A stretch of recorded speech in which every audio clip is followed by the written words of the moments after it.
the city of Seattle essentially gets taken over by violent radicals, be they Antifa or BLM supporters, and the politicians support the thugs as opposed to the law-abiding constituents that they are supposed to be serving.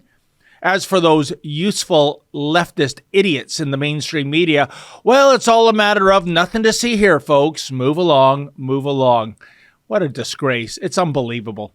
And joining me now is the newest member of the Rebel News team, and that would be Katie Daviscourt. Hey, Katie, welcome to Rebel Roundup. How you doing there?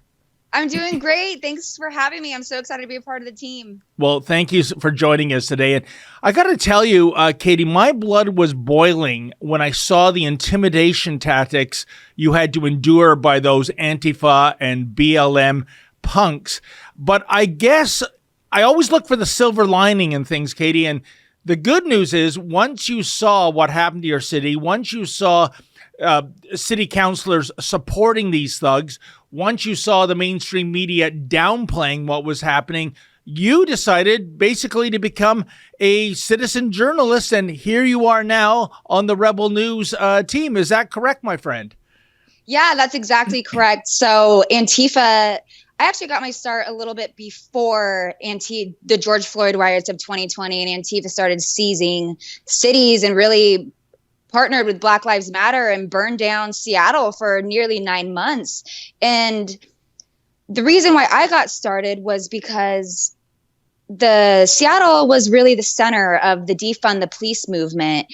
And I noticed that we started electing Marxists and socialists to our city council. And the first thing that they started to do was introduce defunding of the police. And because I'm educated, I know that that's a Marxist tactic. And I went, why is no one speaking out on this? This is the United States of America. We don't welcome these type of policies in our country. And so Seattle was really ground zero for that. And that's when I noticed no local media was really reporting on it.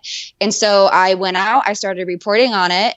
And then that's when really Antifa started building up their own presence here in the Pacific Northwest, Seattle and Portland, really the epicenter of Antifa. And I was so shocked that our local news wasn't reporting on these issues.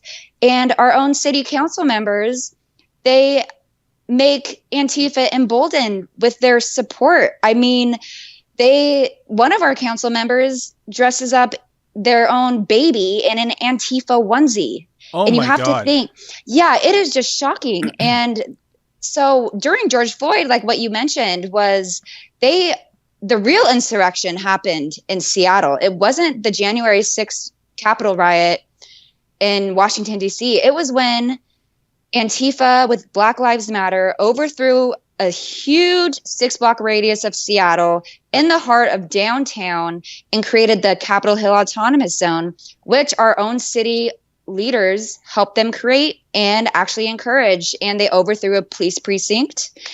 And that is really where Seattle is. It hasn't recovered since. We have a new mayor. He's trying, but we're still really a city in despair. You know, and you're so right, Katie. When it comes to Antifa, when it comes to Black Lives Matter, these are Marxist organizations, make no mistake. Yes. And they're following classical Marxism, i.e. tear down the status quo and then build it back up in a Marxist utopia, which of course never comes to fruition when you look at the communist countries around the world. They're hellholes, let's be honest. Yeah. But when we focus on their impetus for this riot and that zone they created was all about defunding the police regarding an incident that happened all the way over in Minneapolis. But what I don't understand, Katie, take me through this. Say we defund the police, we get rid of the police forces in America. When a bad guy does something really egregious to a victim, who do you call? I mean, have they even thought this through?